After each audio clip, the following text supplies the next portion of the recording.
য'তেই মই যাওঁ তাতে আমাৰ আৰক্ষীত আবেদন কৰা ল'ৰা ছোৱালীসকলে মোক সুধি থাকে যে দাদা মামা পুলিচৰ ফিজিকেল ইণ্টাৰভিউ কেতিয়াৰ পৰা আৰম্ভ হ'ব।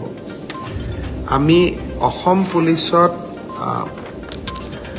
6,434টা পোষ্টৰ বাবে আবেদনৰ প্ৰক্ৰিয়া আৰম্ভ কৰিছিলোঁ আৰু আজি আমি সিদ্ধান্ত ললো যে অহা 3 অক্টোবৰৰ পৰা পুলিচৰ ফিজিকেল টেষ্টসমূহ আৰম্ভ হ'ব।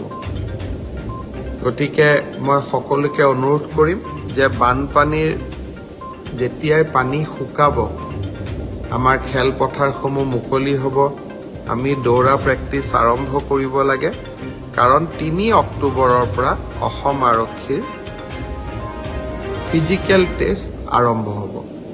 মোৰ লক্ষ্য হৈছে যে ফিজিকেল টেষ্ট, ৰিটেন আৰু ভাইবা তিনিওটা প্ৰক্ৰিয়া সম্পূৰ্ণ কৰি এই বিত্তীয় বৰ্ষতে আমি যাতে এই 6,434টা পদ ভৰ্তি কৰিব পাৰোঁ,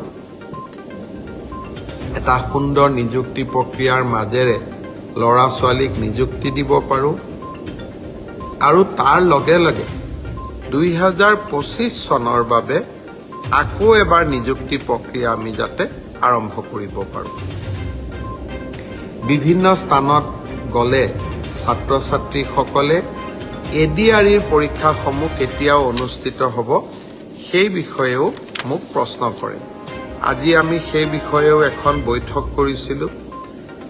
ADREৰ আসাম ডিৰেক্ট ৰিক্ৰুটমেণ্ট এক্সামিনেশ্যন, যাক আমি চমুকৈ ADRE বুলি কওঁ, ADREৰ গ্ৰেড 3 পোষ্টসমূহৰ পৰীক্ষা 15, 22 আৰু 29 ছেপ্টেম্বৰত অনুষ্ঠিত হ'ব।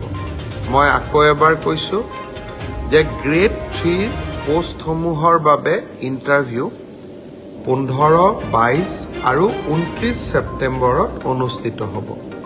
এই পৰীক্ষা এইবাৰ লোকসেৱা আয়োগে পতা পৰীক্ষাৰ আৰ্হিত হ'ব। প্ৰথমতে প্ৰিলিমিনাৰী পৰীক্ষা হ'ব, তাৰ পিছত মেইনছ হ'ব আৰু মেইনছৰ পিছত আমি ভাইভা প্ৰক্ৰিয়াৰ মাজেৰে আমি সমগ্ৰ ইণ্টাৰভিউ প্ৰক্ৰিয়াটো সমাপ্ত কৰিম।